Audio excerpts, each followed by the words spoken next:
Welcome to the Revolution Church podcast.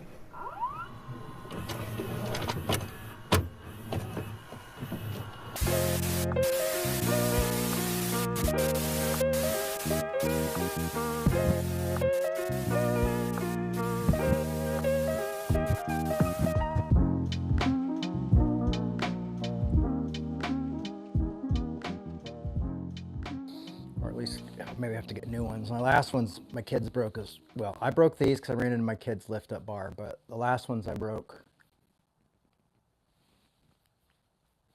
wrestling with my children, so I might have to get some of those those basketball glasses, the ones that wrap around and have the big strap on them. So anyway, try to ignore them, like trying to adjust my hat so it's like, oh, my glasses straight? Does that look good? Is that good? Trying to get my hat to adjust my broken glasses. How's your new year going, everybody?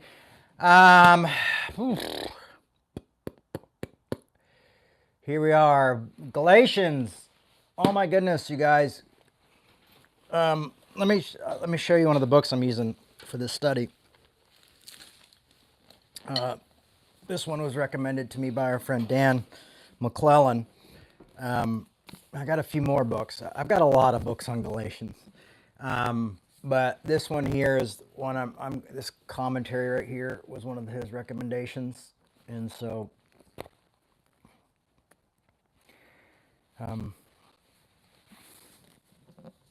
Galatians is what, 6 tiny chapters? And this is all this guy wrote on.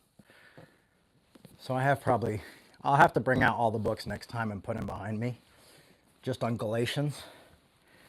So, pretty interesting stuff. Oh, go. Just sticking my head. Is that upside down? Yeah. Let me try it one more time. The little button on the hat makes it a lot harder. You would get tricks, did you? Galatians. Sorry, I've shaved my beard down to almost nothing, so I look like I'm a cop on the edge, a loose cannon. I'm really excited about this, though. One of the things that's been exciting about reading these books on Galatians is knowing that all these years I've gotten a lot of it right. So that was nice affirmation. But over the years, as I've grown and my theology has changed, and the more you get into scholarship, the more of a heretic you become. At least if it's decent scholarship. Anyhow, that's the judgmental side of me coming out. As long as it's this will be up there, so you can make it. I wouldn't be surprised if Josh doesn't use it.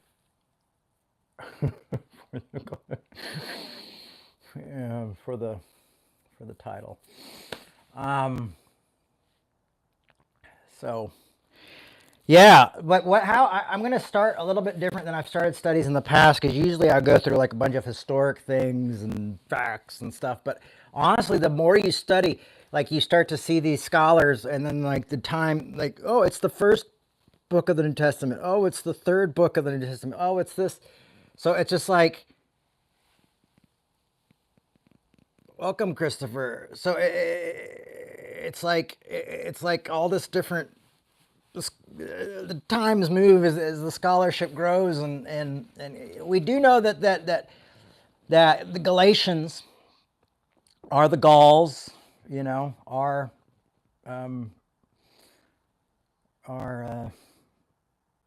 more than likely light-skinned Celtic type people who were warriors. And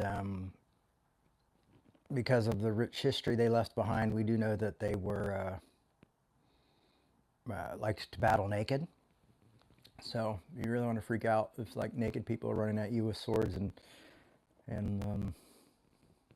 that would just be a way to like attack people today. Like if you're just naked with a sword and a shield, you're like, yay.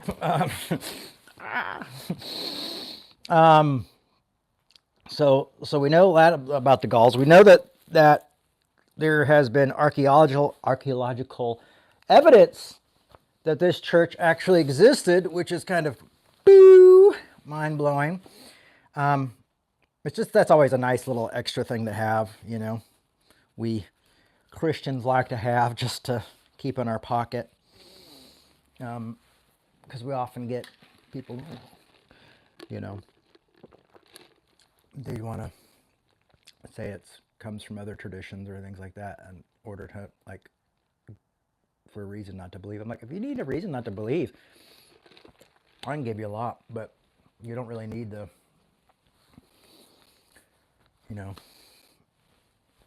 bad scholarship to do that. I have plenty of reasons to doubt and a lot of good scholarship. So there you go. You don't have to piss on anybody else's parade to give up. Often we want to take people with us though, right? Or get payback. That's the one thing is it's interesting. Is the need for revenge, especially in Christianity and Christians and how they play games with each other's lives. And working on that documentary really reminded me of about my family. Just reminded me of how petty people become with each other. But we're going to be in Galatians today, and so I was trying to say is that we're not going to go through like the historical context today. We will do that, but this morning we're just kind of introduction to Galatians. Why do we think it's a cool book? Why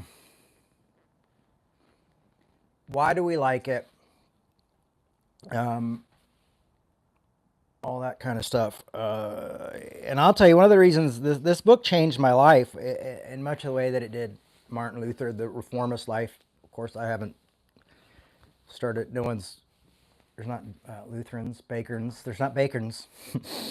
And I hope no one will go kill people on my behalf to get my type of theology out there. That would be horrible. That would be the opposite of grace.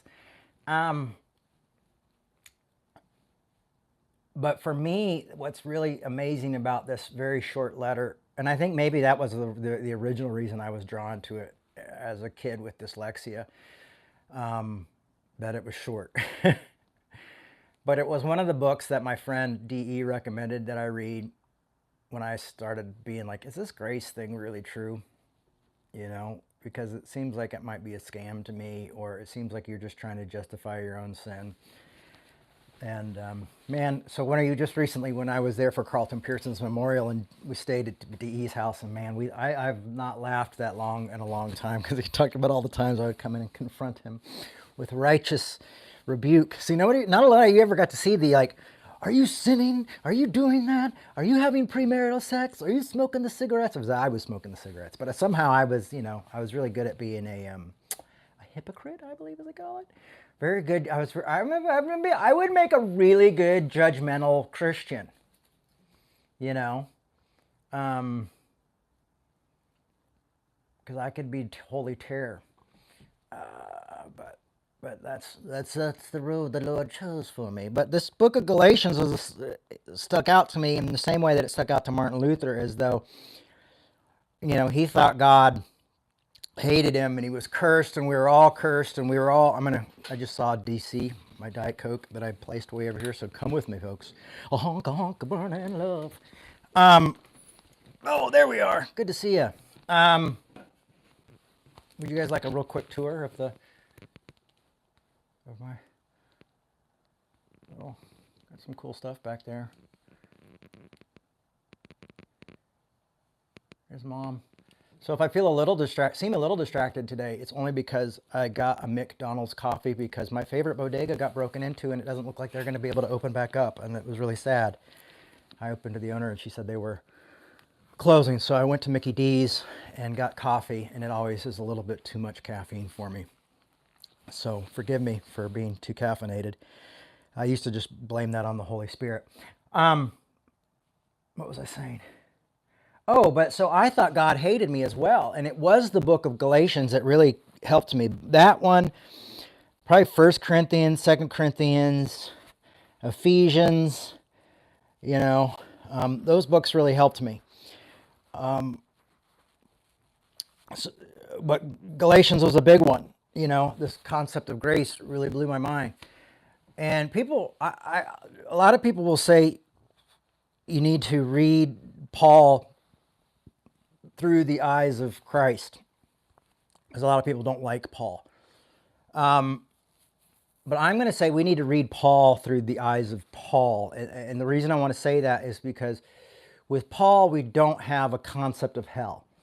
We have some sort of destruction and death, but there's no mention of hell in Paul, in any of Paul's actual writings. And Paul is closer to Jesus than the Gospels.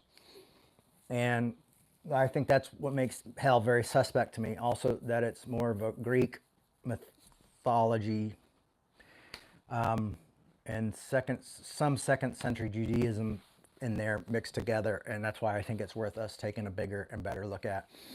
And also looking at the Gospels as well. But we let Paul be Paul. And there's, you know, I think we have to do that here. And if that makes you uncomfortable, great. I'm uncomfortable every day. Every morning my eyes wake up and I go, oh no, it's another one. Just kidding. When my kids are here, I don't, because they're just lovely. They're crazy but lovely, and they keep Dad on his toes. But Galatians really has been the one that impacted me, and is really probably the book that drove me here to being, oh my gosh, yes, I haven't even said this today. This is like, we are at 30 years into Revolution history now. 30 years of thousands of lives in and out, almost as many cities. We've tried to start other churches that failed miserably, offshoots, unfortunately. We've been through a lot of ups and downs. I really peaked right before I became an affirming, and then kind of peaked a little bit more after affirming, and then life got a little bit harder.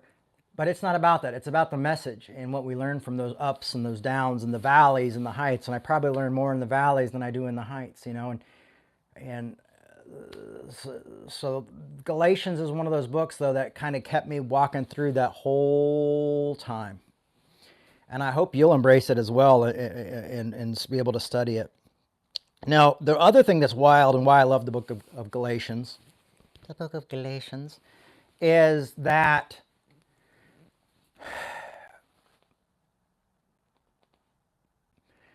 it is one of the greatest books written on grace, but at the same time, one demerit for Joel, for being late. You get 3 demerits and you get a free sin. I know it's really weird. At the same time, Galatians is the greatest book written on grace, I think. Maybe except for Paul Tillich's book, letter or sermon, You Are Accepted. They're very close, to be honest with you.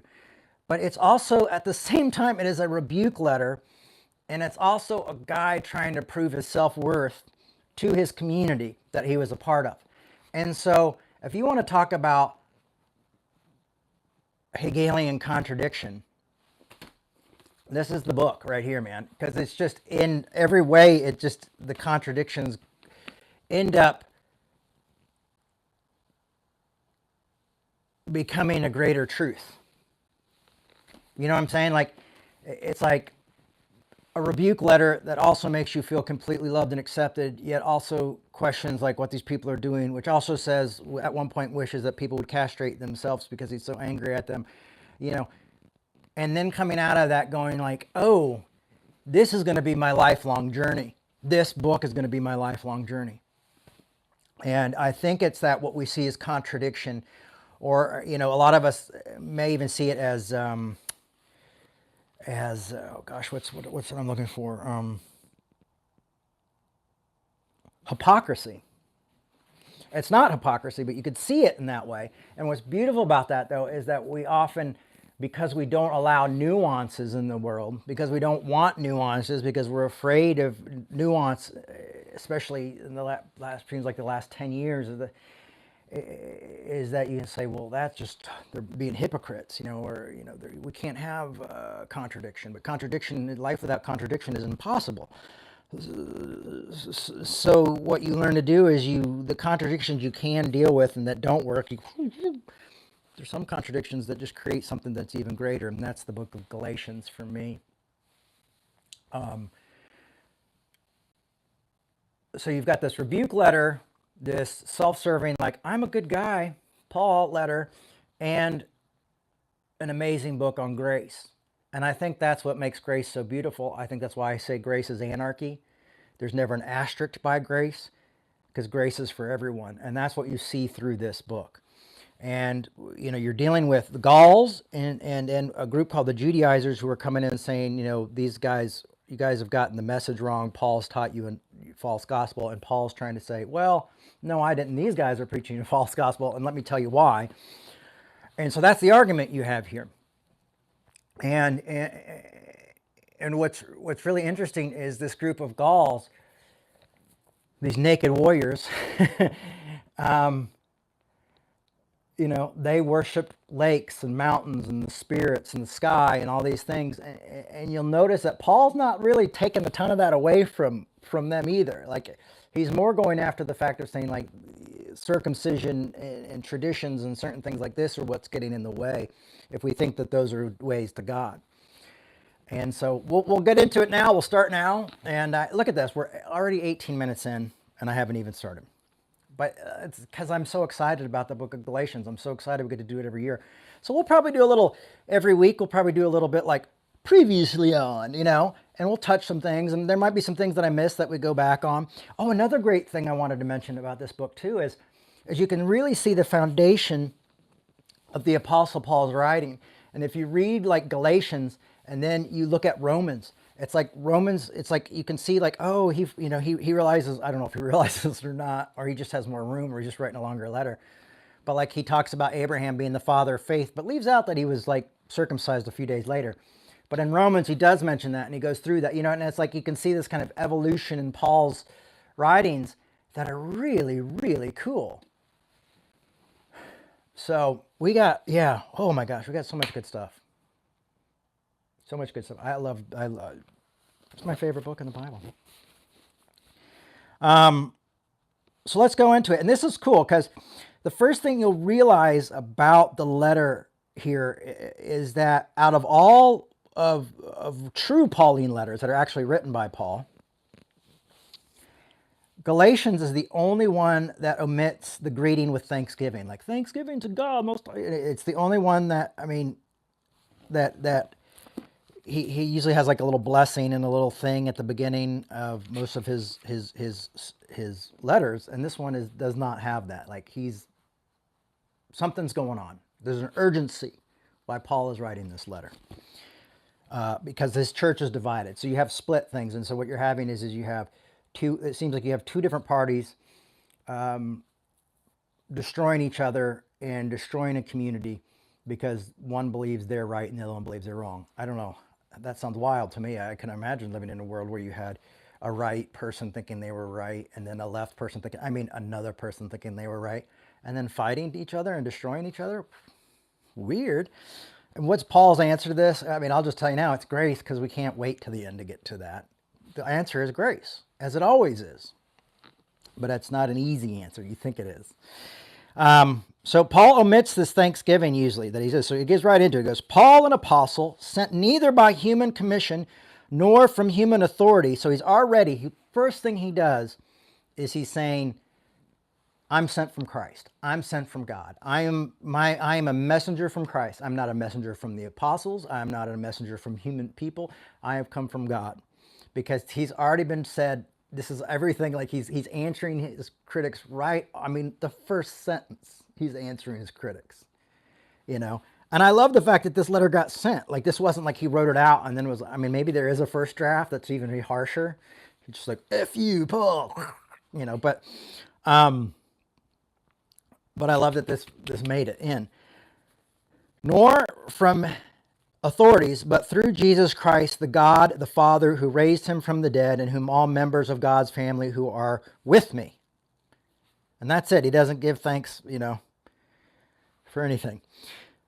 To the church of Galatia, grace to you, peace from God our Father and the Lord Jesus Christ, who gave himself for our sins and set us free from the present evil, and according to the will of our God, the Father, to whom be the glory forever and ever. Amen.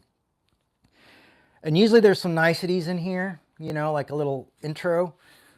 He literally jumps right in to the meat of the story. I am astonished that you are so quickly deserting the one who called you in the grace of Christ and are turning to a different gospel. Now,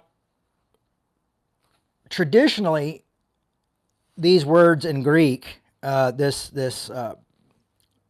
deserting the one who called you to grace, so different gospel, and this deserting, and or I'm astonished how usually when speakers in biblical times and in those times when Paul was talking, and Greek authorities and things like that would write this would be I'm astonished, was usually a way of confronting a group of people who were already believing the opposite. Like, well, I'm astonished. I am shocked. I can't believe, like that would be usually a way so there's a good chance that the Galatians were already like completely divided, that this was a completely divided community.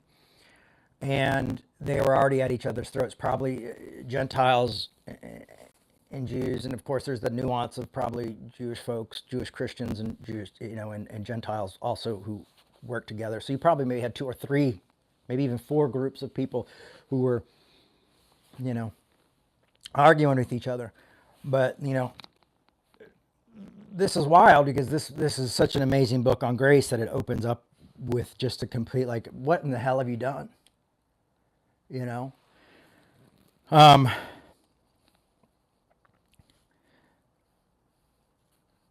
Have you turned to a different gospel? Not that there is another gospel, but that there are some who are confusing you and want to pervert the gospel of Christ. But even if we or angels from the heaven should proclaim to you the gospel contrary to what we proclaim to you. I like how in this he says we, like him and his companions, or an angel, or someone else comes in. He's like, even if I come back and tell you something different, let that one be accursed. As we have said before, so I now repeat, if anyone proclaims to you a gospel contrary what you received, let that one be accursed. Now, here's some insight on what may be happening as we go deeper. We try to go deeper every year. And this isn't that deep, but it's just one of the things that I think I noticed this year, and maybe not last year, and maybe years before, because I can't recall every talk I've given. But is that there's a good chance that people were saying that hey, I've heard from an angel say that you need to be, that you need to get cut, and that you need to follow these certain these religious holidays and do certain things in the tradition to be a real Christian. So there's a chance that maybe he's saying like, hey, even if these guys might be claiming that they've got like a message from an angel or things like that, but he's like, I'm saying my message came straight from Christ. I'm saying even if an angel comes down, may they be cursed. If anyone comes down, may they be cursed. If I come down and I preach anything else but the gospel that I preached, may I be cursed. Now here's the interesting thing that I'm going to bring back, and I just want you guys to think about this. I'm not trying. I can't convince you of anything anyway. So just think on this though. Is we have the Apostle Paul who writes these letters, but through all of this, Paul never mentions hell. So my worry is that somehow hell became more of a selling point later on, or became more of an idea to put in later on to either grow the religion or make people fearful or things like that. I mean, here's a guy who gets 3 letters in the Bible not written by him.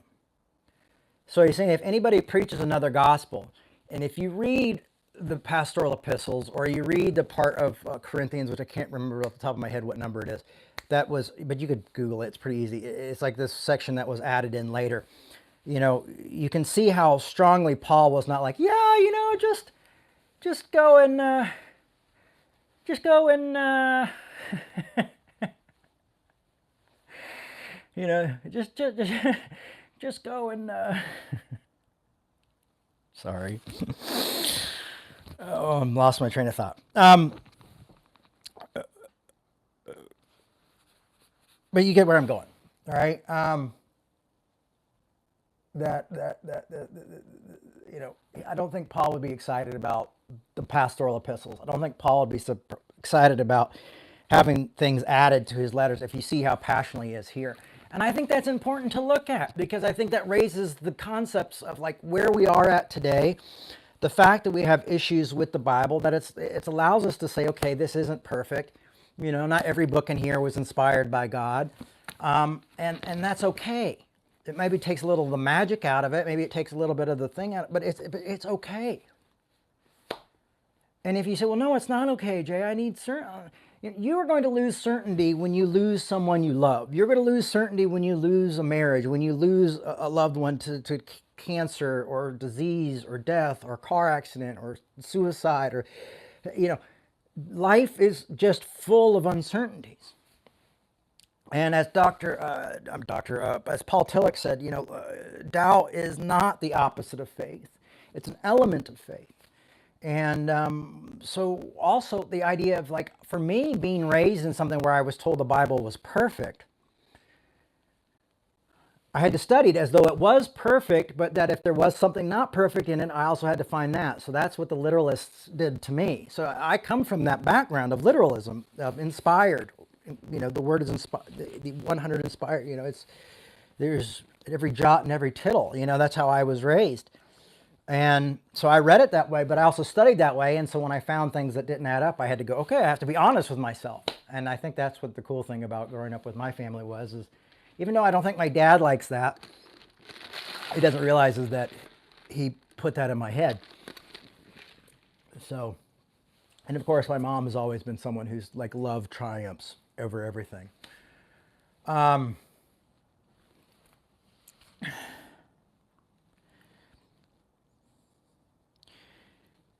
So here he goes. There is another gospel. There are some who are confusing you and want to pervert the gospel of Christ.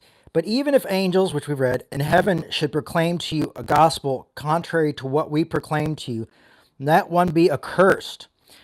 Now here's a wild thing. Like the cursed part, accursed. So I was like, okay.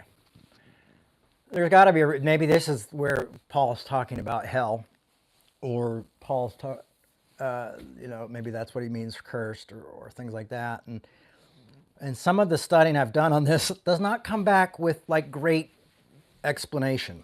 Not the explanations I wanted. Like I was hoping maybe he means it figuratively, you know. But at the time it was normal to curse people and ask God to curse people and to put a curse on them. And, you know, cursing then would be like that they don't have a fruitful life, or that they don't, you know, the crops don't rise and the sun don't shine. I mean, it was really weird things, but it was like curses in the way that we think, like magic curses. Like that was a lot of the thinking in the day. So, I don't think that kind of stuff works. But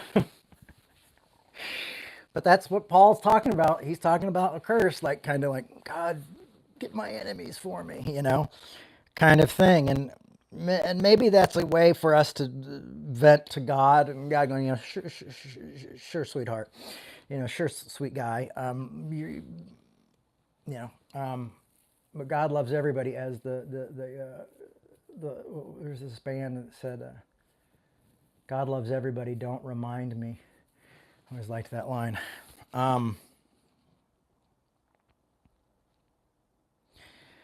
As I have said before, so I now repeat, if anyone proclaims to you a gospel contrary to what you received, let that one be accursed. So there you go with that curse.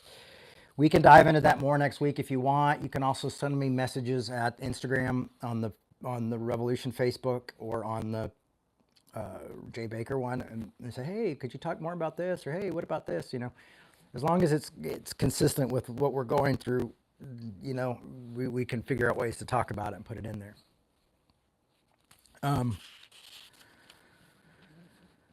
So you've got that. So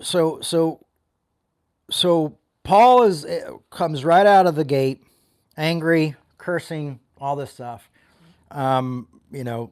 Literally cursing, not just cursing, not just curse words, but words of cursing.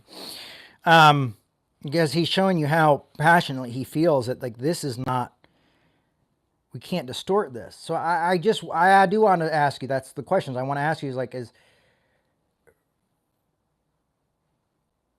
Did Paul talk about hell and we just didn't know it? Why did Paul not seem insistent on bringing it up? And we have to remember that we've got gospels that are at earliest 30 years after Christ's death, but probably like 50, 60, 70 years post. Things have changed. And that's where we get, and then we got people writing in Paul's name, and we've got things like that. So I think these are things that we have to struggle with and we have to work through. So just as Jacob wrestled with the angel, I think we have to wrestle with these scriptures. We have to wrestle with the verses. We have to wrestle with the message. And we have to reclaim Paul in Christianity as well. We have to,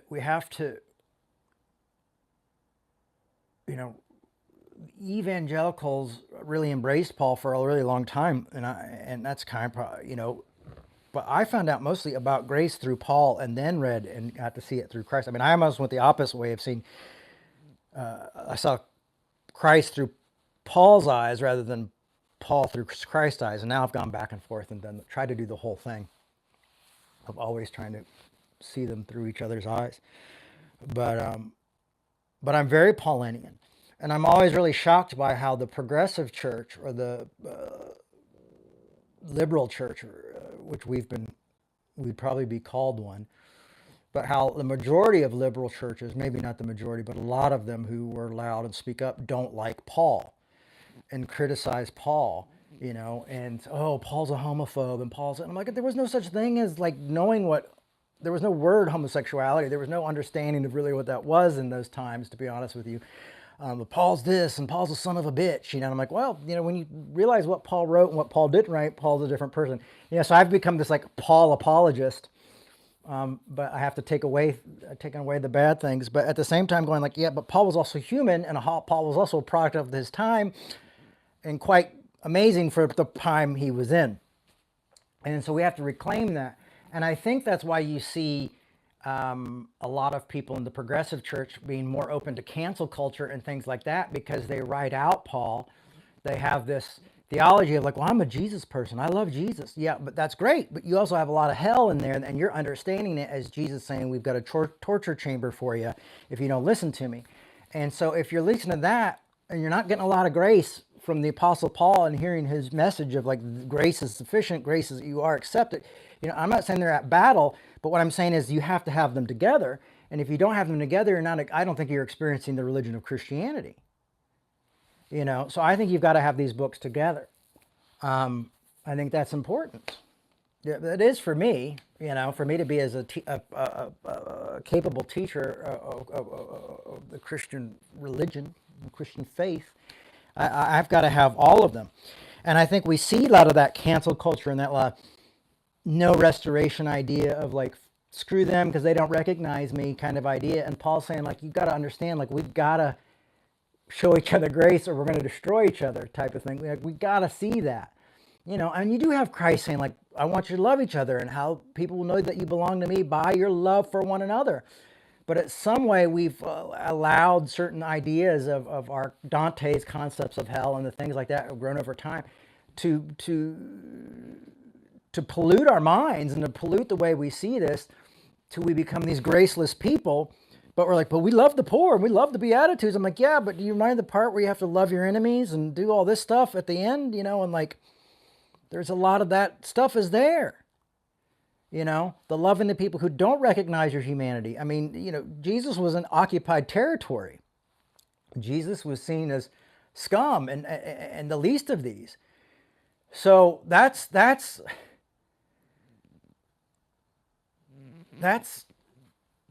pretty cool. I mean, it's pretty amazing that the grace Jesus is showing to us, these people who say we see you as subhuman. I mean, this is who Jesus is amongst. And Paul comes on the scene. What we're just about to hear in the second is Paul comes onto the scene as a apostle, but as a former person who did not recognize doesn't recognize Christians or Christian Jews or foreigners in his religion and want to destroy them and have them all put out. So that's where Paul's coming from. So I mean, when you look at these ideas of like where Paul's coming from, where Jesus was coming from, and you're going like, and they're trying to bring people together, but they're bringing literally people together who were killing them, destroying their lives, hanging them on crosses, and doing things like that. And then we're like, oh my gosh, they didn't say the right words, or they didn't do the right thing, or they voted differently than me, and we're like, oh, I can't stand them. I'm like, everybody thinks they're being persecuted for one reason or another, but we don't really know what real a lot of us in this country in America don't know exactly what real persecution is. Oh, but they made fun of me and they did this. You know what? I grew up from like 11 to like 18 almost every night seeing a joke about my parents on television, slipping into a church hearing a sermon that was negative about my parents. We just made this documentary and there's things in there I don't like to hear. Like I know what it's like to be talked bad about and not to be seen as like gross or not cared about or negatively, But what I think the gospel does is it calls us to say, accept ourselves. We're greater than that. We accept ourselves from those things and rise above those things and love others and set them free from what really is the enemy, is misinformation. And if you see that that's what Paul's dealing with here, is he's saying another gospel, a false gospel, pretending to be the good news. He's saying there has become, because he doesn't mention names in here, he's saying there is a false gospel. And it's come in here and the misinformation is destroying your guys' lives. That's what he's saying. So he's saying the same thing that Dr. King said, is that people aren't my enemies. My enemy is misinformation. And we've got to help educate people. And this is what Paul is saying, like, you've been misinformed. You are become victims of misinformation. So then in 10, Paul says, am I now seeking human approval or God's approval? Or am I trying to please people? If I were still trying to please people, I would not be a servant of Christ. And Paul is once again, I think, hitting his enemies. I'm sure they're saying like Paul's trying to be a people pleaser and saying that you guys don't have to be circumcised or do these things, and oh, Jesus just loves everybody. I've heard it a million times in my life. I've been called a people pleaser and an ear tickler and all that kind of stuff my whole life.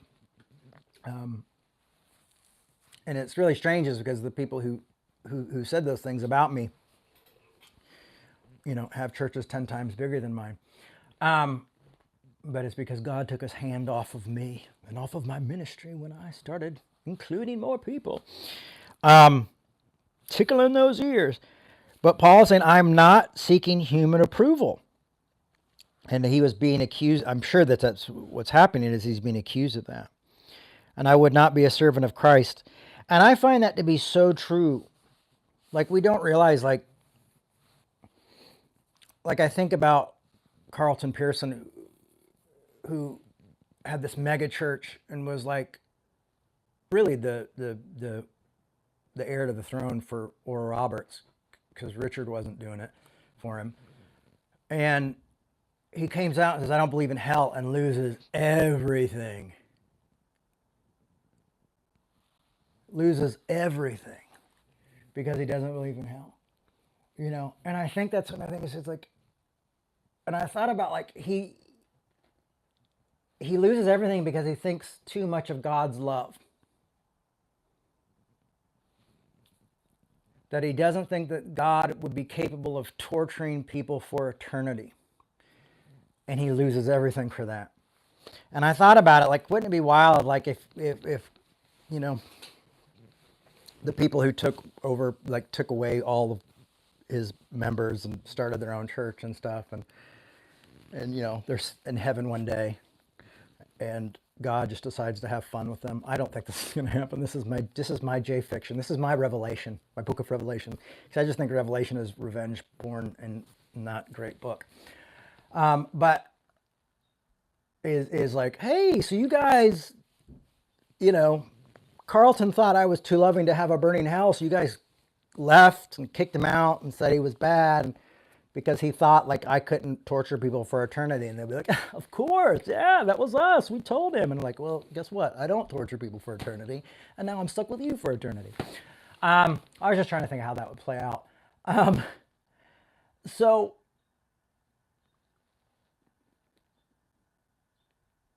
So even when inclusion is like, there's just no tickling ears, and they think, well, I got to tell the truth and God hates these people. Like, that's not good news. That's not love. That's not grace. That's not compassion. So how is it that when we do go inclusive, we also get,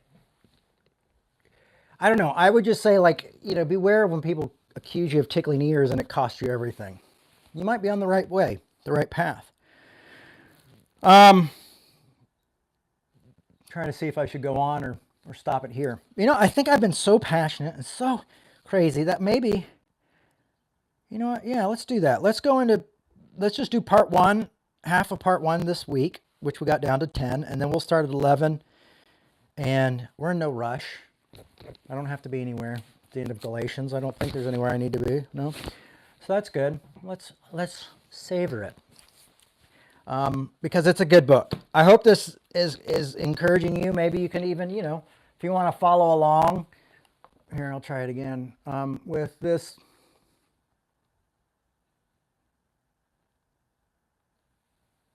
With this Galatians, because you can tell I'm a serious theologian by this. This is one of the books I'll be reading and doing my study from. And then there's about 20 other books on Galatians over there as well. But this is my newest one, so my favorite. And we're going to tear through this thing, but we're going to have a good time. And I hope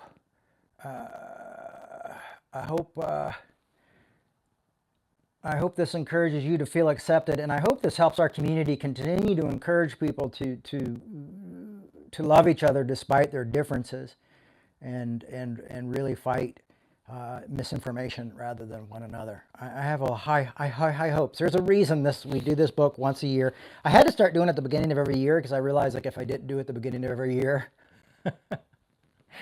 I would read it 5 times. Even if I didn't do it in order, all my sermons would come from it and everything. And so I was like, okay, let's just set a time for Galatians so we don't go too crazy. This is the kind of the Bible I had before, but I had good news is that, and I don't know if it's here, someone returned my Bible that fell out of my backpack like 2 weeks ago. Someone called me and met me on the corner and returned my Bible. Unfortunately, it got rained on and got soaked in water and then got found at a drugstore. So somebody got it, picked it up, took it to a drugstore, and it got left in a drugstore and kind of rained on and kind of gross, but I want to keep it because it has a lot of sentimental stuff for me. I got it when I was in Brooklyn and I really loved it. So, but luckily I found the same Bible on eBay for $15. So it's pretty cool. It's a Duke University. But how cool is that? They saw the number and said, hey, this looks like it might have some sentimental meaning to you, and I would love for you to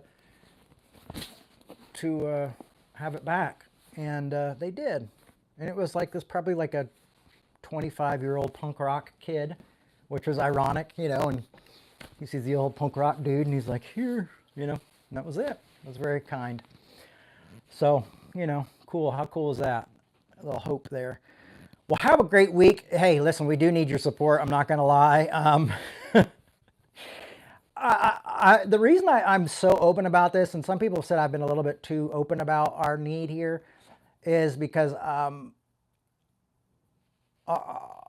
our finance folks are pretty honest with me about our need for it. So when I get an email from New York,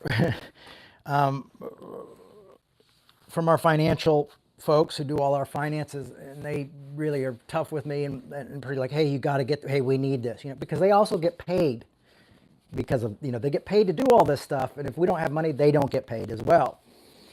And they're like, hey, this is where we're at. Like we had like $1,000 come in last week, and I was just like blown away by it, and they're like, yeah, it wasn't enough, Jay. And I'm like, oh, okay. So I'm just trying to be honest and not tickle any ears, I guess. We really do need your support financially. So if this is something that means a lot to you, this is how I'm going to, this is how we do it.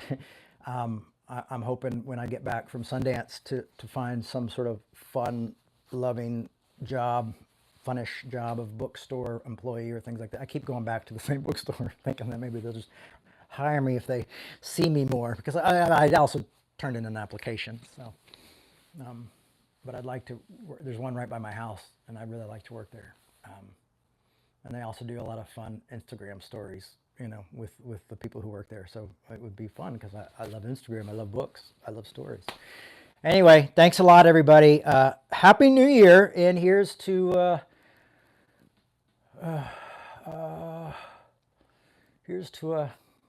wonderful, unexpectedly, who knows what. I'm not going to say what. Why do we always have such high expectations on New Year's? I think if we've learned anything from the past like 5 years, it's like, let's lower the expectations a little bit. People are like, I've got victory in Jesus. But, the more God reveals itself to me, their self to me, the harder life is. The harder. So usually, like I see all these people are like, I take drugs to meet Jesus. And I'm like, man, I don't usually meet Jesus in the euphoric state. I usually meet Jesus like abandoned by God, weeping horribly, abandoned by people I love in my shower. And that's when I realize Jesus is there when God's gone and everybody else is gone too. So maybe I should start taking people on trips like that. Like they'll think, hey, what do we do in ayahuasca? I think, no, we're just going to get really, really sad and take showers. And we'll maybe not together, because that would be a different kind of ministry. All right. Anyway, I digress. Love you guys. How do you connect to donate? Oh, thank you, Charles, for asking. Revolutionchurch.com. If you go to revolutionchurch.com, there's a PayPal, and there is a, what's the other one called?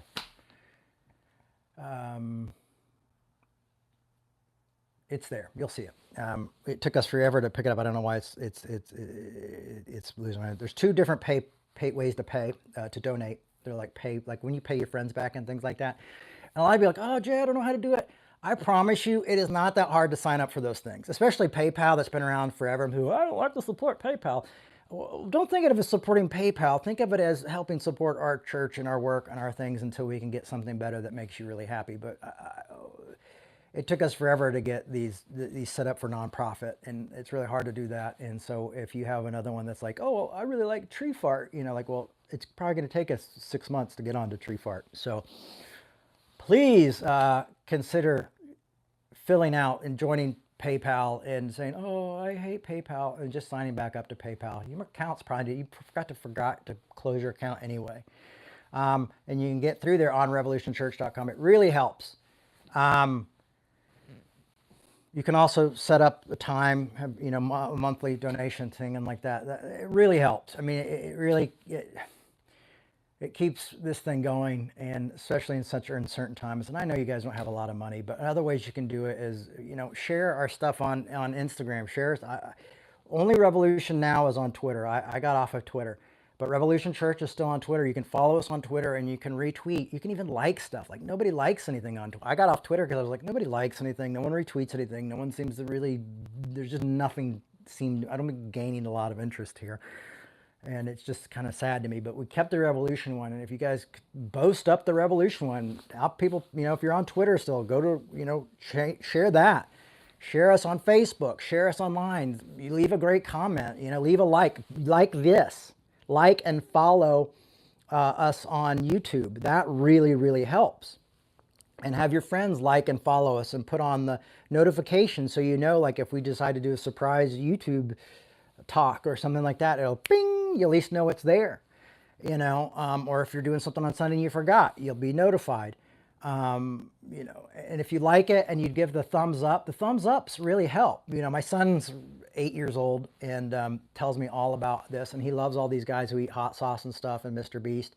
But these thumbs ups, by liking our content or by signing up to Facebook and liking our content, really, really helps us do better.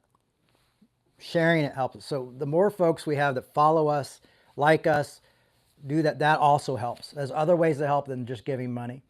But right now, what our need is financial. And I can't wait for our need to be like, oh, we need a volunteer to do this, or we need to hire somebody to do this. I want to have that need, but without the finances, those needs will not be there. We won't be here, barely. And it's less time for me to read long, boring books to talk to about all this kind of stuff. So, hi, Rob. Yes, of course I remember you. All right, everybody. Be blessed. See you on the other side. Galatians part 1, part 1.5 next week. All right. Bye-bye. Thank you.